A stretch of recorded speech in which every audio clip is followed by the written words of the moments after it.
शुरुआत की है। कल आप सुन रहे थे भगवान महावीर की अंतिम देशना उत्तरायण सूत्र के माध्यम से कि पार्श्वनाथ परंपरा के केशी श्रवण और भगवान महावीर स्वामी की परंपरा के गणधर गौतम स्वामी, ये दोनों महामुनि अपने अपने शिष्यों की शंकाओं का समाधान करने के लिए इकट्ठे हुए इंदुक उद्यान में इकट्ठे हुए। गौतम स्वामी ने अति विनम्रता के साथ ज्येष्ठ परंपरा का आदर किया और अपने शिष्य समुदाय के साथ वहां पहुंचे और वहां भी महामुनि केशी श्रवण ने गौतम स्वामी का पूरी तरह से आदर किया, सम्मान किया और उचित सिंहासन पर वो विराजमान हुए। दोनों महामुनि सूर्य चंद्रमा के तरह शोभायमान, अज्ञान के अंधकार को दूर करने वाले। सबसे बड़ी बात है कि एक लक्ष्य को लेकर वहां उपस्थित हुए थे कि दोनों परंपराओं के मुनियों के बीच में जो विभिन्न प्रकार की किंतु परंतु है, दुविधा है, शंकाएं हैं, उसका निवारण करने के लिए वहां पर वो सभा सुसज्जित होती है और दोनों महामुनि विनय, विवेक, विराग और विराम, ये चारों धारण किए हुए। विनम्र है क्योंकि गुणवान है और जैसे जैसे गुणों का अधिग्रहण हुआ विनम्रता घर कर गई। विवेकवान भी हैं, 6 काया के प्रतिपालक हैं, यत्नपूर्वक अपना संयम जीवन का निर्वाह करते हैं। विराग यानी कि वैराग्य की भावना भी है, संसार की नश्वरता को जानकर आत्मा के शाश्वत तत्व को जानते हुए इस संसार सागर से गिरने का भाव है, आत्मा को इस भव भ्रमण से मुक्त कराने का भाव है, तीव्र अभिलाषा जिसे हम संवेग भी कहें। वैराग्य जनित तीव्र संवेग उनके भीतर और साथ साथ विराम। विराम किसको देना? इस काया को विराम नहीं, विराम दिया है उन्होंने तमाम सांसारिक आरंभ सारंभ के पाप कार्य से विराम दे दिया। और वो दोनों महामुनि इस तरह से ज्ञान संपन्न हैं, इकट्ठे हुए और शुरुआत कौन करे? दोनों पहुंच तो गए, विराजमान भी हो गए, मुनियों ने भी आसन ग्रहण कर लिया। अब शुरुआत कौन करे? ज्ञान के आधार पर गौतम स्वामी 4 ज्ञान के धारक, 14 पूर्व के ज्ञाता थे और केशी श्रवण भी 3 ज्ञान के धारक हैं, लेकिन उनके भीतर भी पूरा ज्ञान है, आगमों का समझ है।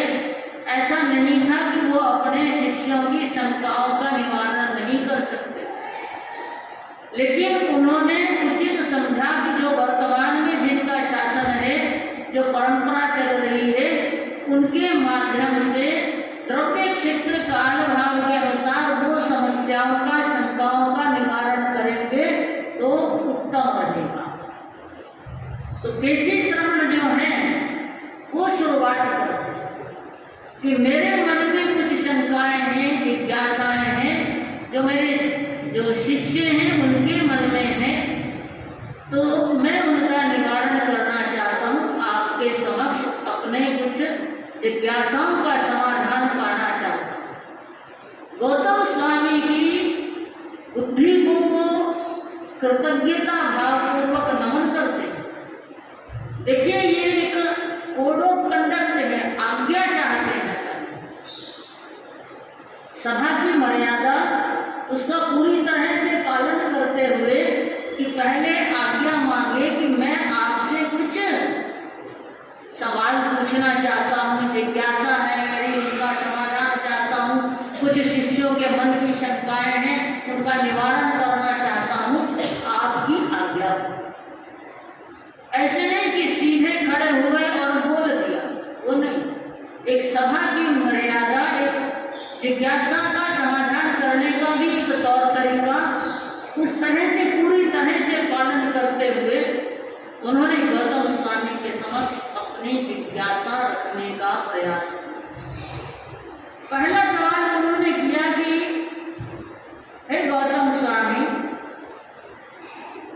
आप और हम दोनों एक ही मार्ग पर चलने वाले हैं, हम मोक्ष के पथ का वर्णन करने वाले हैं, हम अपने आत्मा के कल्याण की साधना करने वाले हैं। लेकिन एक बात बताना कि जो पार्श्वनाथ भगवान की परंपरा है उसमें 4 महाव्रत, जिसको हम कहते हैं चातुर्याम धर्म, चातुर्याम धर्म का पालन करना बताया गया है। और भगवान महावीर स्वामी की परंपरा में 5 महाव्रत पालन करने का विधान बताया गया। ऐसा भेद क्यों? भेद पूछ रहे हैं क्योंकि दोनों के मुनि सामने विराजमान है और कोई दोनों महामुनि ये नहीं सोच रहे कि कौन बड़ा कौन छोटा, किसके द्वारा समाधान होना है, किसके द्वारा समाधान नहीं होना। वो सिर्फ एक स्वस्थ आध्यात्मिक चर्चा करते हुए जिज्ञासा जो उनके मुनियों के मन में जो उत्पन्न हुई है उसका निवारण करना है। एक स्वस्थ चर्चा जो है वो उनके बीच में चल रही है। एक कोई संप्रदायवाद को लेकर या कोई परंपरागत लेकर पार्श्वनाथ की परंपरा और महावीर स्वामी की परंपरा, ऐसा कुछ नहीं है। उनके मन में सिर्फ इतना सा है कि ये 4 महाव्रत का धर्म, चातुर्याम धर्म, और इधर 5 महाव्रत का धर्म क्यों? तो गौतम स्वामी बड़े बुद्धिमान हैं, सरल भी हैं, विनयवान भी हैं और 14 पूर्व के ज्ञाता हैं। उन्होंने समझाने का प्रयास किया, जो महामुनि, छोटे मुनि भी विराजमान हैं, कि देखो पार्श्वनाथ भगवान की परंपरा के जो मुनि वो बड़े सरल थे, सीधे सरल थे और भगवान ने देख लिया था, जान लिया था महावीर स्वामी ने कि आने वाले जो मुनि होंगे वो वक्र बुद्धि के भी होंगे, जड़ बुद्धि के भी होंगे, चालाक भी होंगे और वो ऐसे होंगे कि शास्त्र खोल खोल के पूछेंगे कि ऐसा कहाँ लिखा हुआ है, ये बताओ, फिर मानेंगे। लेकिन पार्श्वनाथ भगवान की परंपरा के जो मुनि हैं उनको जितना कहा जाए, जितना बताया जाए, उतना वो ग्रहण करते, सरल थे। और चातुर्याम धर्म जो भगवान ने फरमाया, पार्श्वनाथ परंपरा में फरमाया, उसमें ब्रह्मचर्य जो महाव्रत है उसको अपरिग्रह के अंदर ही ग्रहण किया गया। समझाया जाता है, बताया जाता है कि कैसे ब्रह्मचर्य और अपरिग्रह जो है वो एक दूसरे के अंदर समाहित हैं। अब उदाहरण बताया ज्ञानी गुरु भगवंतों ने कि जब कोई व्यक्ति अकेला होता है, नौजवान है, शादी ब्याह नहीं हुआ, बड़ा आराम से निश्चिंतता से कहीं आ जा सकता है, 2 पैर वाला होता है, डग भरता है और चल देता। शादी ब्याह के बंधन में बंध जाए, 4 पैर वाला हो जाता है, चौपाए जैसा जीवन हो जाता है। यानी कि अपने घर परिवार की, घर गृहस्थी की उसको चिंता होती है, उसके भरण पोषण का, जीविका कमाने का, रोजी रोटी कमाने का उसको ख्याल हो जाता है। अब वो बंधना नहीं है इतना कि कहीं भी चला जाए। फिर घर में संतान हो जाए, 6 पैर वाला हो जाता है, ऐसे करते करते एक और संतान हुई, 8 पैर वाला हो जाता है, और लास्टली अगर ज्यादा परिवार बढ़ जाता है तो वो स्थिति कैसी हो जाती है, बहुत पैर वाला काट चलाया जो है वो रेंगता चलता है ना। तो कहते हैं कि उतने ही जिम्मेवारी बढ़ती जाती है, उसके भरण पोषण के लिए उतने ही पाप कार्यों में लिप्त होना पड़ता है। शुरुआत कहाँ से हुई? अकेले से दुकेला हो, शुरुआत वहीं से हुई और फिर वही परिवार की चिंता। लेकिन वहां पर जो है ये पूरा का पूरा जो है ब्रह्मचर्य व्रत अपरिग्रह में समाहित कर दिया कि परिग्रह तब बढ़ता है जब ब्रह्मचर्य से गृहस्थ धर्म में प्रवेश कर जाए। इसलिए वो मुनियों को कोई फर्क नहीं पड़ता था, वो अपरिग्रह को समझते थे, उसी के भीतर वो मानकर चलते थे कि ब्रह्मचर्य में रमन करना अनिवार्य है, घर गृहस्थी के प्रपंच में नहीं पड़ना।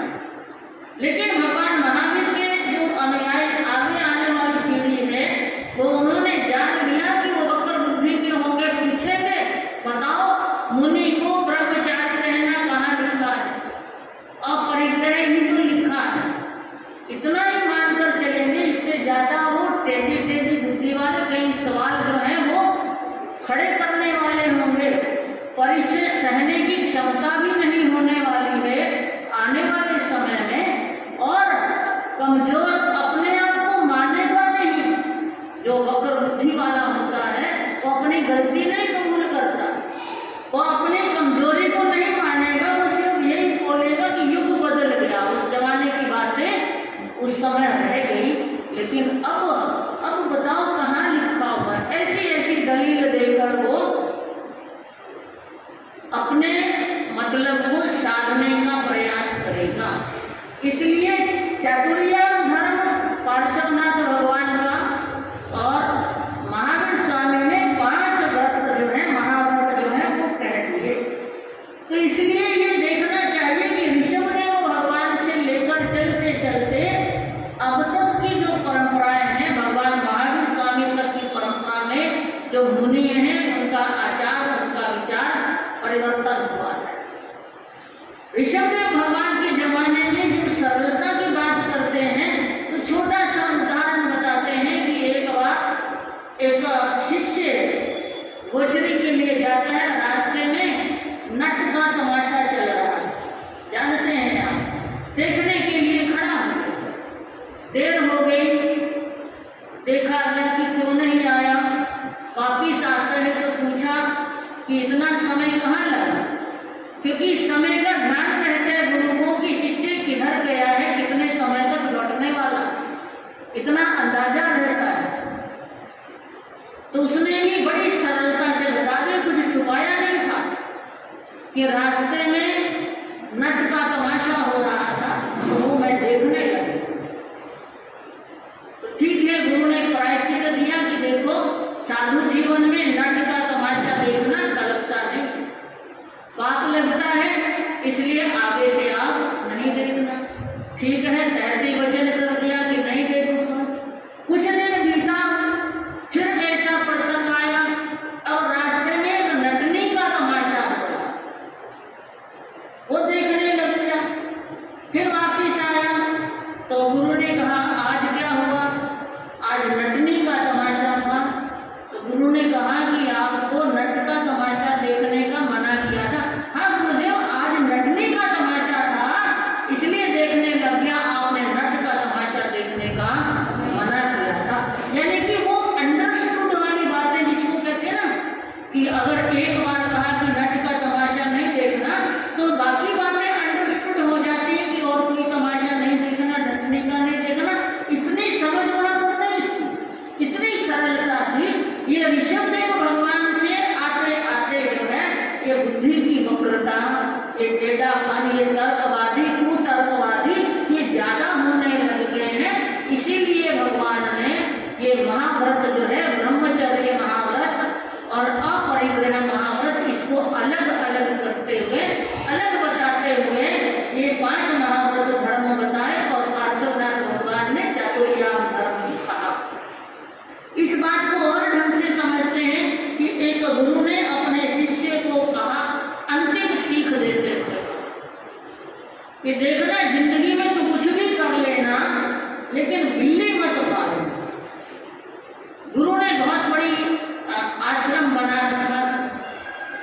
वहाँ पर आराम से धर्म कथा भी करता हूँ।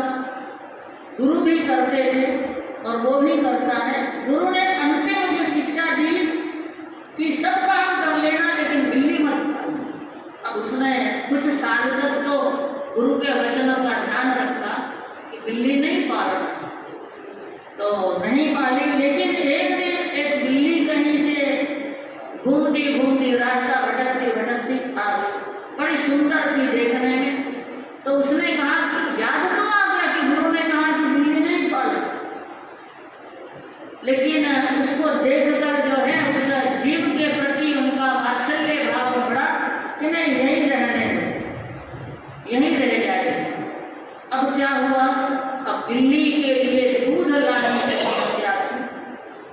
अब जहां वो पहले एक दो घर जाकर गांव में अपने आहार पानी की व्यवस्था कर लेता था, उन्हें जैन नहीं था, अन्य संप्रदाय का मुनि था। तो जहां पर वो अपने आहार पानी गांव में लाता है, जीव लेता है, और वो बिल्ली के लिए भी दूध लाना शुरू हो गए। अब बिल्ली जो है उसका पेट भरता नहीं। अब पहले एक कटोरी जितना चाहता था, फिर अब एक भगोना भी कम पड़ने लग गया। अब लोगों ने कहा कि महाराज जो है ये संत जो है आश्रम में बिल्ली के साथ वात्सल्य भाव पूर्वक रह रहे हैं। उनको कहा कि एक ऐसे करते हैं कि गाय यहाँ पर रख दे, महाराज आपको घूमना नहीं पड़ेगा। हे संत महात्मा, आजकल घनी घटनाएं हो रही हैं, है ना, तो ये इसी तरह का परिणाम हो जाता है। गाय रख दी। अब गाय की सेवा करने के लिए कौन आवे? गाय की सेवा करने के लिए और कोई मिला नहीं, एक स्त्री को रख दिया। एक महिला जो है उसको वहां पर गाय की सेवा में रख दिया। अब वो गाय की सार संभाल करती है, दूध भी धो लेती है और गोबर वगैरह का भी जो निपटारा करना है वो कर लेती है। अब इधर बिल्ली के प्रति वात्सल्य भाव है और अब उस महिला के प्रति भी उस महात्मा का आकर्षण बढ़ गया।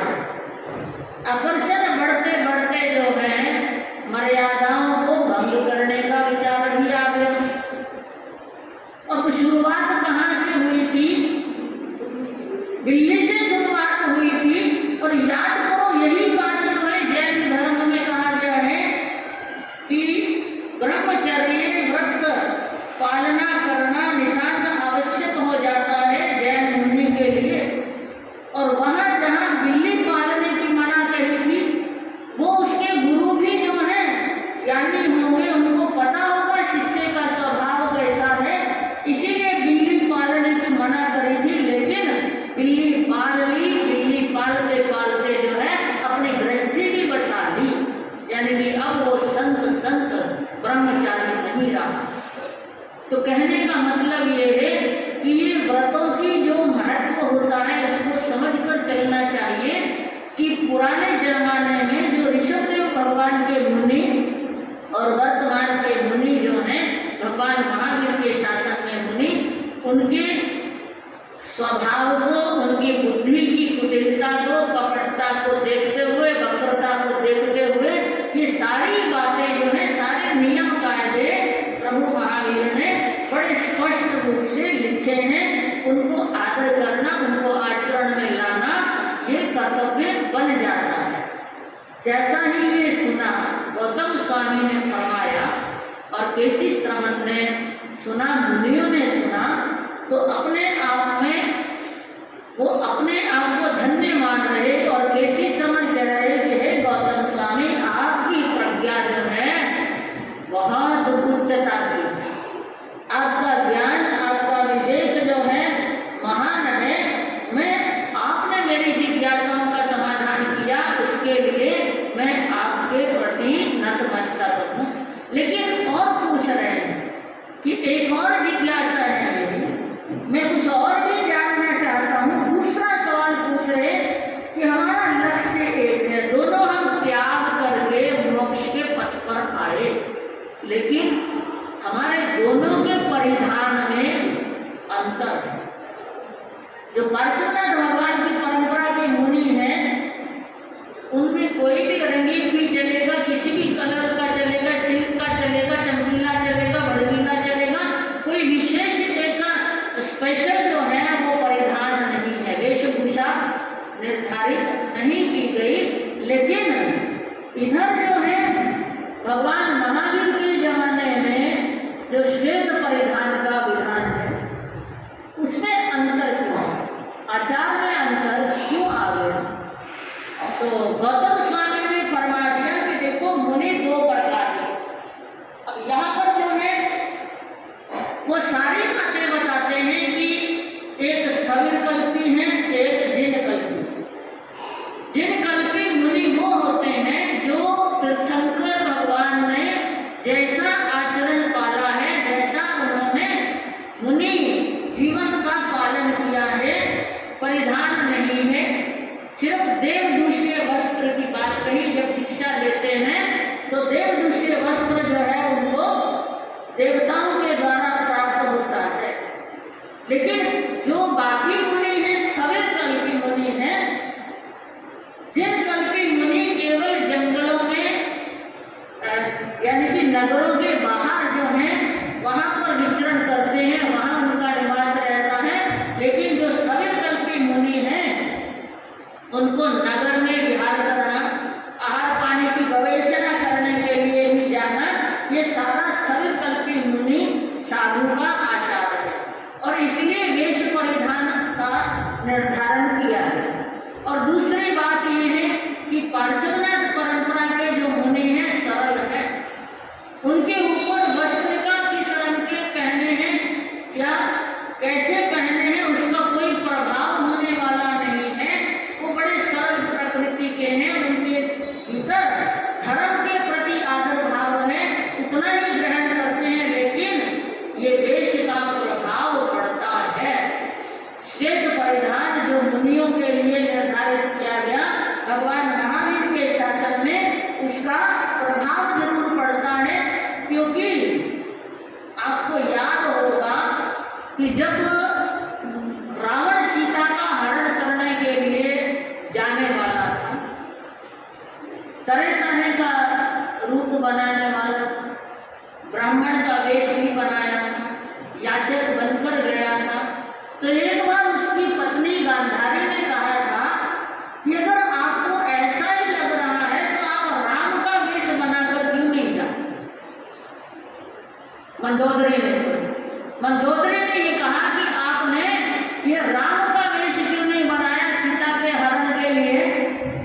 तो रावण ने क्या कहा कि जब मैं सोचा था ये भी कि राम के वेश में जाऊंगा तो सरल हो जाएगा सीता को पाना, लेकिन हकीकत की बात है जब मैं राम के वेश में आया तो फिर मुझे सीता के हरण का ख्याल ही नहीं रहा।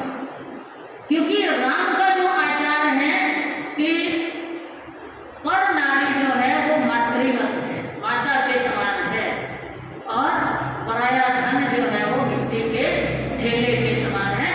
जब मैं राम के परिधान में आता हूँ तो मुझे और स्त्री पर दृष्टि डालने का ख्याल भी नहीं आता।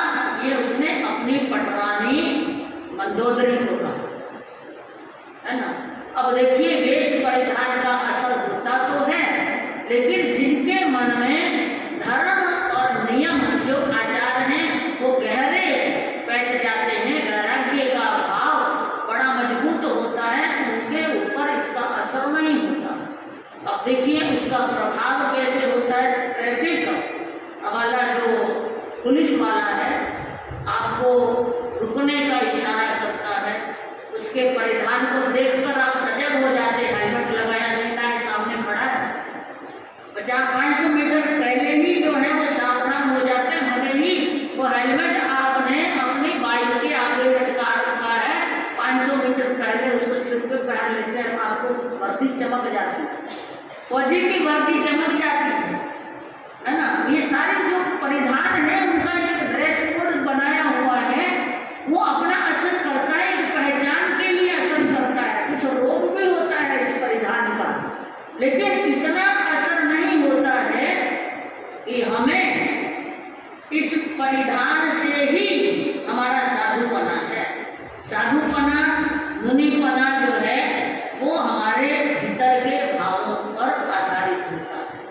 ये भगवान ने जो जिन कल्पी और स्थविर कल्पी का भेद बताया, इसके आधार पर जो है वो परिधान चाहे कैसा भी हो वो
मेरी अनंत आस्था के केंद्र परम पूज्य गुरुदेव गुरुमती मानसा और परम पूज्य गुरु माता मातृ माता जी को की मानसा पावन चरण कमलों में छोटी से वंदन।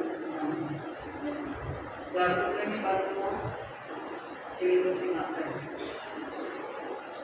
कर्म बड़े बलवान कर्म इंसान को क्या से क्या बना देता, राजा को रंग बना देता है और रंग को शेठ को भिखारी बना देता है और भिखारी को, ये सब माया कर्म कर्म किसी को छोड़ने वाले नहीं। जब तक आपने कर्म नहीं किया है तब तक आप स्वतंत्र हैं, और कर्म करने के बाद में आप परतंत्र हो जाए, उनका भुगतान आपको नहीं करना। बड़े से बड़े व्यक्ति हुए भगवान महावीर जैसे, जिनके इतने कठोर कर्म बंधे हुए थे और उनका भुगतान उसी जीवन में करना पड़ा, क्योंकि वे मोक्ष का आत्मा उसी जीवन में मोक्ष को प्राप्त करने वाले थे। इसलिए अनेक कर्म उदय में आए और कर्मों को तोड़ा। कर्म कब टूटते हैं? हृदय में तो आदर के कर्म, आत्मा कर्म से मुक्त कैसे हो? समभाव रखते हैं कर्म हृदय में आने पर, तो पहले के कर्म टूट जाते हैं और नए कर्म का बंधन नहीं होता। और विषम भाव में चले गए तो पहले के कर्म तो टूटेंगे पर नए कर्मों का वापस बंधन हो जाएगा। अब चिंतन करना कि कर्मों से मुक्त होना है तो कैसे रहना चाहिए। हर प्रकार के कष्ट इंसान के सामने आते हैं, कभी सास पर बहू का और कभी बहू पर सास का, कभी आसपास पड़ोसियों का और कभी किसी का, कभी किसी का, कभी स्वयं के शरीर का कष्ट आता है। उन सब में समभाव रखना चाहिए।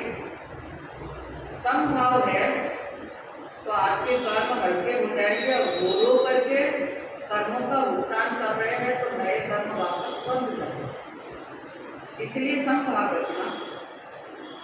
वर्णन सुन रहे थे आप कि उज्जैन के राज सिंहासन पर भर्तृहरि विराजमान हो गए। भर्तृहरि इतने महान राजवी थे, इतने सत्य से सदाचार पर दृढ़ रहने वाले राजवी थे, जनता की भलाई करने वाले थे, हर समय न्याय का मार्ग अपनाने वाले, अधर सिंहासन पर विराजित है। अधर सिंहासन होना ये भी एक बहुत बड़ी बात है। ये पंचम आने की बात है, तो चौथा आने की बात नहीं। पंचम आने में राजा भर्तृ जैसे अधर सिंहासन पर बैठ करके राज करते थे, और उस सिंहासन पर बैठ करके किसी प्रकार का कोई अन्याय का अकृत का कार्य नहीं कर सकते थे। इसलिए वो अधर सिंहासन, दो वीर सेवा करने वाले।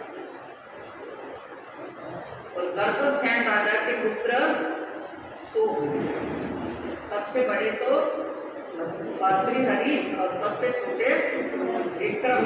बड़ी अच्छी बात है, याद रखा है आपने। नृप विक्रम तेज निहार महा, बड़े भावज द्वेष करे नितको, लक्ष्य विक्रम एक कलि है, गय छोर विदेश महामति को, एक सेठ के साथ साधारण वेश, करे तस नौकरी चाह अति को, बन रजक धोय लिए कपड़े, पुण्य जानत कर्म न की गति को, पुण्य जानत कर्म न की गति को। विक्रम को युवराज का पद दिया गया क्योंकि वो बड़े योग्य थे, श्रेष्ठ थे, बुद्धि थी, वीरता भी थी उनमें, हर कार्य को करने की क्षमता थी। मात्र सोचते ही सोचते नहीं, काम को करने की भी क्षमता थी। क्योंकि केवल सोचते रहने से कुछ नहीं मिलता, केवल सोचते रहने से कुछ नहीं मिलता। चट्टान पर कभी फूल नहीं खिलता, चट्टान पर कभी फूल नहीं खिलता। पात्रता का निर्माण होना जरूरी है पहले। धरती अच्छी हो तो हर वृक्ष फलता, धरती अच्छी हो तो हर वृक्ष फलता। ठीक इसी प्रकार विक्रम का जीवन, वो मात्र सोचते ही नहीं, उस कार्य को क्रियान्वित करने की क्षमता उन्होंने पूर्ण रूप से भरी हुई थी। हर कार्य को करना उनका लक्ष्य था। जब विक्रम को राजा इतना मान देते, सम्मान देते, अपने बराबरी की भाई पूजा मानते विक्रम को, छोटे भाई को, क्योंकि उनकी बुद्धि पर बड़ा गर्व था उनको, इसलिए मान सम्मान देते थे। ये देखकर बड़ी भावज भर्तृहरि भी पटरानी, उनके मन में ईर्ष्या होने लगती, द्वेष होने लगती। क्योंकि सबसे बड़ी आग है तो कौन सी आग? ईर्ष्या की आग है। आग से जला हुआ इंसान तो ठीक हो जाता समय पर, और जिसके मन में ईर्ष्या हो तो वो हर समय इंसान को जलाता रहता है, जलाता रहता है। तो ये ईर्ष्या की आग बड़ी भागवत के मन में उत्पन्न हो गई कि ये विक्रम तो इतना शयाना है, इतना बुद्धिमान है, कहीं आगे जाकर ऐसा न हो जाए कि मेरे पुत्र को राज नहीं मिले और अधिकारी कौन बन जाए, ये विक्रम बन जाए, इतना बुद्धिमान है। हर कार्य विक्रम को पूछे बिना राजा कोई काम करते नहीं है, हर कार्य में सलाह लेते हैं। और वो ऐसी सलाह जो देते हैं कि सारी जनता के मन को अच्छी लग जाती। तो हर सब तरह से आड़ाखेड़ी जो शब्द है, आड़ाखेड़ी करने लगते कहते हैं कि कोई व्यक्ति उन्नति करता है और किसी के मन नहीं भरता है तो उनसे इंसान आड़ाखेड़ी करने लग जाता है। कोई न कोई प्रकार से उनको लड़ाई झगड़े करना उनसे बस ऐसी आदत होगी। तो प्रतिदिन आए दिन चाहे भोजन करने के लिए बैठो, चाहे नमस्कार करने के लिए जाओ, क्योंकि विक्रम बड़ा विनयशील था, हमेशा जाकर के सबको प्रणाम करते। ये भी विनय है, विनय के बिना झुका नहीं जाता है। जिसके मन में विनय होता है, घर में जितने भी बड़े होते उनको प्रणाम करते, ये विक्रम का गुण था। तो प्रणाम करने के लिए जाते तो उस समय भी कोई न कोई तीखा व्यंग मारना, कोई न कोई शब्द बोलना।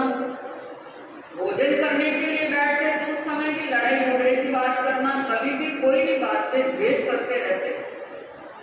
ये सब विक्रम देखता रहता कि ये गृह कलेश बढ़ रहा है।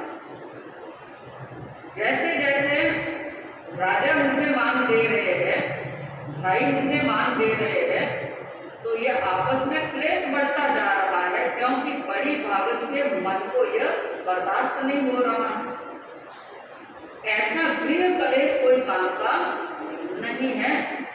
ये विचार विक्रम के मन में आए और एक दिन वे स्वयं राजपाट जिसमें जहाँ रह रहे उज्जैन नगर में वो छोड़ करके एक रात्रि में वहां से चुपचाप निकल गए। विक्रम चले गए क्योंकि महामती उनकी बुद्धि बड़ी तीव्र थी, उनकी सोच बड़ी अच्छी थी, वहां से चले गए और जाने के बाद में ऐसा रास्ता पकड़ा कि जहां किसी को कोई पता ही नहीं चल सकता है। रास्ते में चलते हुए एक सेठ मिल गया, सेठ से मुलाकात हुई क्योंकि अगले जमाने में सब पैदल जाते थे या घुड़सवारियों से जाते थे या ऊंट की सवारी से जाते थे। ये आज के जैसे बसे या ये साधन नहीं थे। तो एक सेठ से रास्ते में मिलना हो गया और विक्रम साधारण वेश में गए, ये नहीं कि राजकुमार के वेश में गए, साधारण वेश पहना हुआ है। सेठ से मुलाकात हुई तो सेठ ने पूछा तुम कहाँ से आए हो, कहाँ जाना चाह रहे हो? कि मैं तो नौकरी की तलाश में जा रहा हूँ, कहीं पर भी मुझे नौकरी मिल जाए तो मैं रहना चाहता हूँ। सेठ ने कहा ठीक है, क्योंकि उनको देख करके परखा कि है तो कोई अच्छा इंसान है, ईमानदार इंसान है, सेवा करने वाला इंसान है, कि ठीक है तुम्हें नौकरी करनी है तो मैं नौकर रख लेता हूँ तेरे को। बस मेरा काम इतना ही है कि मेरे कपड़े धोना, साफ सुथरा कपड़ा कर देना और ये साल संभाल करना, जो जो धोने वाली लहरी देती। अब वो रज्जक बन गया। रज्जक का मतलब धोबी, कपड़े धोने वाला क्या बन गया? धोबी बन गया। पूर्ण जानत कर्मन की गति को, वो चाहते तो सब कुछ कर सकते, लेकिन अपने कर्मों की पहचान करना चाह रहे हैं कि मेरे कर्म कैसे कैसे है। नींद आ रही है बहनों? कहाँ तक पहुंचे? घर तक, बाल बच्चों तक, बेटे बहुओं तक, कहाँ तक पहुंचे? क्या सुना आपने? ये कर्म की गति को कोई नहीं जान सकते हैं। रजन बनकर के रह रहे, कपड़े धो रहे और अपना परिचय नहीं दिया कि मैं विक्रम हूँ या राजकुमार, ऐसा कुछ नहीं था।